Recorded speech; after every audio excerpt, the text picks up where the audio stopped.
Donald Trump ಅವರು ತನ್ನ ಬದಲು ಅಧಿಕಾರಿಯನ್ನ ಕಳುಹಿಸಿದ್ದರಿಂದ ಸಿರಿಲ್ ರಾಮಫೋಸಾ ಅವರು ಅಧ್ಯಕ್ಷತೆ ಹಸ್ತಾಂತರಿಸದ ಕಾರಣ G20 ಸಭೆಯು ರಾಜತಾಂತ್ರಿಕ ಬಿಕ್ಕಟ್ಟಿನೊಡನೆ ಮುಗಿಯಿತು.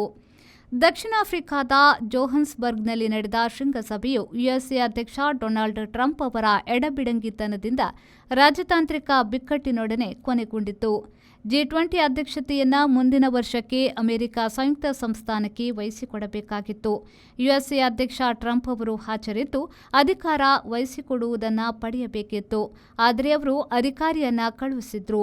ಅಧಿಕಾರಿಯ ಕೈಗೆ ಅಧ್ಯಕ್ಷತೆ ವಹಿಸಿಕೊಡುವುದು ನಮ್ಮ ಅಧ್ಯಕ್ಷರಿಗೆ ಮಾಡುವ ಅವಮಾನ ಎಂದು ಸೌತ್ ಆಫ್ರಿಕಾ ತೀರ್ಮಾನಿಸಿತ್ತು.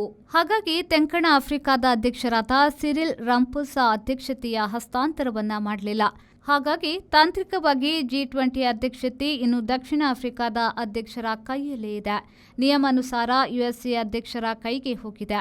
ಚೀನಾದ ಅಧ್ಯಕ್ಷ ಕ್ಸಿ ಜಿನ್ಪಿಂಗ್ ಹಾಗೂ ರಷ್ಯಾ ಅಧ್ಯಕ್ಷ ವ್ಲಾದಿಮಿರ್ ಪುತಿನ್ ಕೂಡ ಸಭೆಗೆ ಬಂದಿರಲಿಲ್ಲ. ಆದರೆ ಅವರಿಗೆ ಅಧ್ಯಕ್ಷತೆ ವಹಿಸಿಕೊಳ್ಳುವುದು ದರ್ದು ಇರಲಿಲ್ಲ. ಯುಎಸ್ಎ ಅಧ್ಯಕ್ಷತೆ ವಹಿಸಿಕೊಳ್ಳಲಿರುವಾಗ ಜೂನಿಯರ್ ಅಧಿಕಾರಿಯನ್ನ ಕಳುಹಿಸುವುದರಲ್ಲಿ ಸರಿಯಲ್ಲ ಎಂದು ಸೌತ್ ಆಫ್ರಿಕಾ ಸ್ಪಷ್ಟಪಡಿಸಿದೆ. ಸೌತ್ ಆಫ್ರಿಕಾದಲ್ಲಿ ಬಿಳಿಯ ಅಲ್ಪಸಂಖ್ಯಾತರ ಮೇಲೆ ದೌರ್ಜನ್ಯ ನಡೆದಿದೆ ಎಂದು ಟ್ರಂಪ್ ಹೇಳಿದ್ದುದು ಕೂಡ ಬಿಕ್ಕಟ್ಟಿಗೆ ದಾರಿ ಮಾಡಿದೆ. ಅಧ್ಯಕ್ಷತೆ ವಹಿಸಿಕೊಡುವಿಕೆಗೆ ಈಗ ರಾಯಭಾರಿಗಳ ದಾರಿ ಉಳಿದಿದೆ ಎಂದು ಹೇಳಲಾಗಿದೆ.